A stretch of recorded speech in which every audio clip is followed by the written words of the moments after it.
Halo anak-anakku kelas 9, semangat PL. Bagaimana kabar kalian hari ini? Saya harap kalian dalam keadaan sehat dan bahagia bersama dengan keluarga masing-masing. Anak-anakku, pada pembelajaran hari ini kita akan membahas tentang teks laporan percobaan. Ya, di mana teks laporan percobaan ini masuk ke dalam karya ilmiah. Saat SMP, kalian masih akan membahas belajar tentang teks laporan percobaan. Nanti saat SMA sudah membahas tentang LHO, laporan hasil observasi. Bahkan nanti saat kalian kuliah, baik itu S-sarjana, S1, S2 ataupun S3, kalian juga akan membuat laporan ilmiah. Maka penting sejak sekarang kalian memahami apa itu laporan percobaan, bagaimana membuatnya. Harapannya nanti pada tugas akhir semua bisa membuat laporan atau teks laporan percobaan. Ada yang tahu apa itu teks laporan percobaan? Oke. Teks laporan percobaan itu teks yang memaparkan hasil percobaan yang dilakukan penulis atau peneliti, baik itu individu ataupun kelompok. Itu teks laporan percobaan. Tujuannya untuk apa? Tujuannya untuk memberikan informasi kepada orang lain mengenai apa yang kita teliti, ya, baik itu secara individu ataupun kelompok. Bagaimana strukturnya? Ada yang tahu struktur teks laporan percobaan itu apa saja? Oke, kita perhatikan di samping ya. Struktur teks laporan percobaan itu ada judul, ya, daftar isi, lalu bab 1 itu pendahuluan. Pendahuluan itu masih dibagi menjadi latar belakang, rumusan masalah, dan tujuan. Yang ketiga adalah landasan teori atau kajian pustaka, itu masuk bab 2. Ya, berisi tentang teori-teori atas variabel atau penelitian yang kita teliti. Lalu bab 3 itu adalah metode penelitian. Ya, alat, bahan, langkah kerjanya. Bab 4 itu hasil dan pembahasan. Bab 5 penutup. Ya, penutup itu berisi simpulan, dan jangan lupa daftar pustaka. Oke, judul. Kita mulai dari judul dulu. Judul adalah ya nama dari penelitian atau karangan yang akan kita jelaskan atau kita laporkan, yang menggambarkan isi penelitian itu. Maka dalam judul itu harus jelas. Ya, judul itu atau bisa disebut juga dengan variabel. Contohnya apa? Ya, di kelas 9 ini nanti kita akan kolaborasi dengan Mapel IPA, laporan tentang reproduksi tumbuhan secara generatif dan vegetatif, atau reproduksi pada tumbuhan secara alami dan buatan. Ya, nanti kita buat dalam teks laporan percobaan. Oke, lalu pendahuluan. Bab 1 itu terdiri dari apa? Pendahuluan.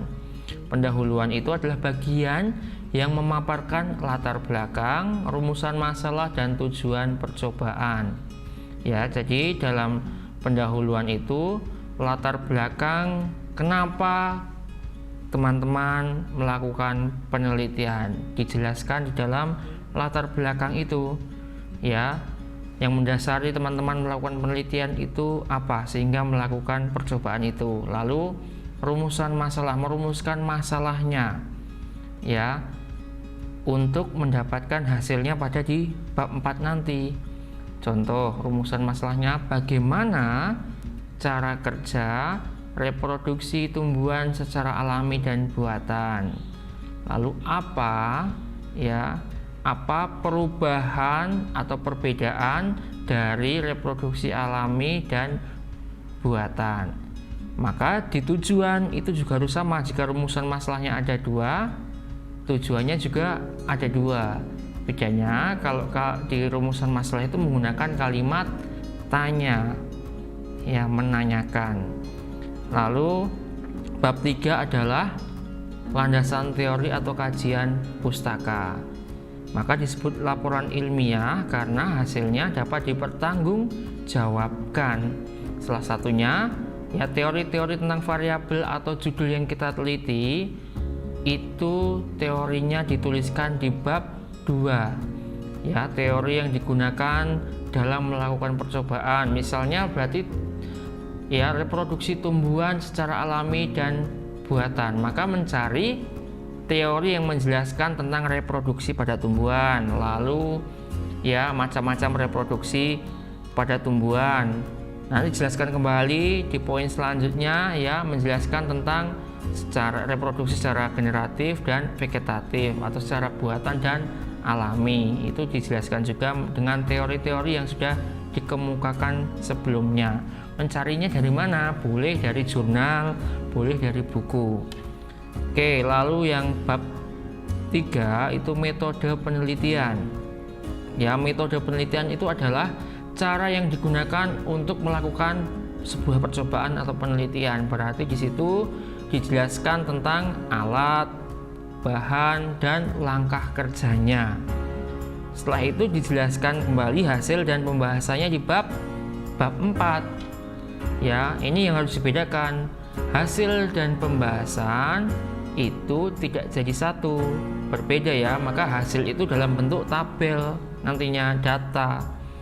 Misalnya kita melakukan percobaan reproduksi tumbuhan, maka hasilnya dalam bentuk tabel, hasil percobaan per hari itu, ya. Lalu pada pembahasan itu dijelaskan, ya. Pada pembahasan dijelaskan. Nanti kalau kalian sudah mendalami lebih jauh, ada yang namanya kuantitatif dan kualitatif. Ya, pada pembahasan itu dijelaskan, dideskripsikan dari hasil yang kita peroleh itu. Ya, dijelaskan sehingga orang memahami, oh maksudnya dari tabel itu adalah dideskripsikan pada poin selanjutnya. Itu di bab 4. Bab 5 itu pada penutup. Penutup itu berisi kesimpulan, ya, berisikan tentang ya hasil dari penelitian itu disimpulkan atau diringkas pada kesimpulan. Ya, biasanya ada juga ditambahkan setelah kesimpulan itu saran, ya, saran untuk penulis, saran untuk pembaca, atau saran untuk teman-teman. Oke, dan jangan lupa daftar pustakanya. Yang membedakan karya ilmiah dan tidak itu, pada karya ilmiah itu wajib dan semua yang kita kutip itu harus dituliskan di daftar pustaka, harus jelas, rujukannya harus jelas. Ya, maka untuk mengurangi namanya plagiatisme, kita harus menuliskan dari mana sumber itu, atau kita menuliskan ya, atau kita menuliskan teori-teori yang ada itu. Maka daftar pustaka saya memberikan kata kuncinya supaya mudah diingat. Kalau kita membuat atau menulis teori itu dari buku, maka penulisannya adalah Natajukopen. Nama penulis titik, judul ya, judul bukunya titik, kota ya, kota penerbit, Natajukopen titik 2 penerbitnya. Nah, yang harus diingat pada penulisan daftar pustaka, nama penulis itu dibalik. Contoh ya, Aryo Wibowo, maka ditulisnya adalah Wibowo, Aryo titik, judulnya apa? Judulnya tentang tumbuhan, maka ditulis bukunya tumbuhan titik ya, lalu Nata Ju tumbuhan, kotanya Jakarta titik 2, penerbitnya misalnya penerbit dari percetakan Erlangga. Nah, tadi lupa ya, setelah nama penulis itu tahun dulu, baru nama judul bukunya. Dan judul buku itu ditulis miring, gitu ya. Jadi nata, nama, tahun, judul, kota, titik 2, penerbit, Nata Djokoven. Jika ambil dari jurnal atau dari internet, maka dituliskan saja sumbernya.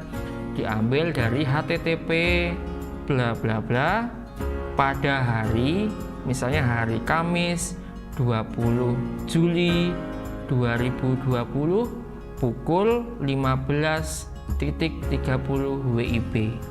Jelas ya, sehingga saat orang mencari referensi yang sama itu kita atau orang lain yang melihatnya itu bisa juga menjadi rujukan untuk penelitian selanjutnya. Oke. Lalu ciri-ciri teks laporan percobaan itu apa saja? Ya, ciri-cirinya adalah menggunakan kalimat kompleks atau majemuk, ya. Kalimat kompleks atau majemuk. Lalu menggunakan kata hubung, menggunakan kata rujukan, menggunakan kalimat perintah, dan menggunakan kata bilangan.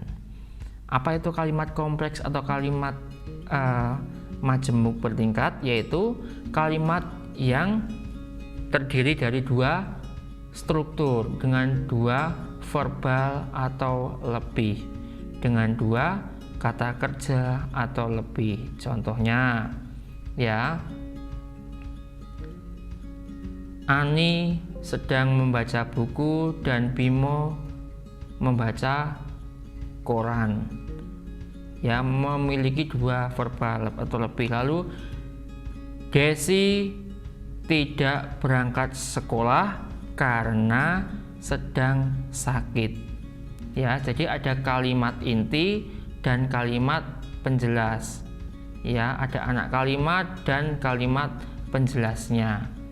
Begitu ya. Jadi paham ya apa yang dimaksud dengan kalimat kompleks atau kalimat majemuk biasanya, dan pasti itu ditandai dengan kata penghubung. Ya.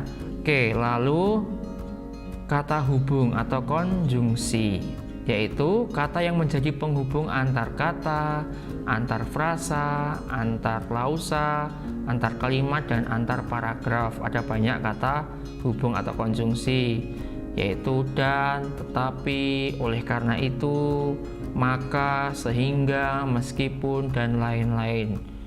Ya, banyak sekali kata hubung yang digunakan di dalam bahasa Indonesia yang digunakan untuk membuat laporan pada sebuah teks.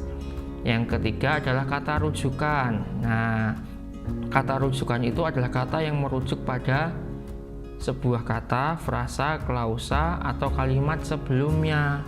Nah, kata rujukan itu ada 3, ya, merujuk pada benda, lalu apa? Tempat dan orang.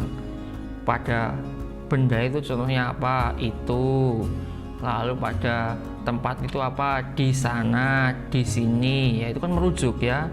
Lalu orang itu apa? Ia, dia. Nah, itu kan kata rujukan. Lalu selanjutnya adalah kalimat perintah. Ya.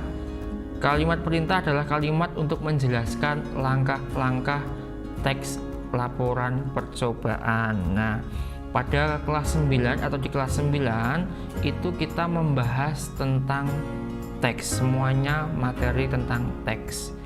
Maka tidak salah ya kalau keterampilan berbahasa itu ada berapa? Ada 4 ya, yaitu membaca, menulis, menyimak, dan berbicara. Dan dalam teks laporan percobaan ini kita diajarkan untuk menulis. Ya, berarti untuk menulis mengungkapkan ide dan gagasan dari sebuah penelitian. Oke, lalu setelah kalimat perintah itu adalah kalimat bilangan. Kalimat bilangan itu ya contohnya itu apa? 1, 2, 3. Jadi saat kita menuliskan sebuah laporan di teks percobaan itu kan kita menggunakan ya bilangan. ya menggunakan bilangan untuk menjelaskan atas apa yang kita lakukan atau kita teliti. Nah, itu saja yang bisa saya jelaskan. Jika ada pertanyaan boleh ya teman-teman mengirimkan email atau memberikan komentar di dalam video ini. Sekian yang dapat saya jelaskan. Terima kasih, tetap semangat dan Tuhan memberkati kita semuanya. Sampai jumpa.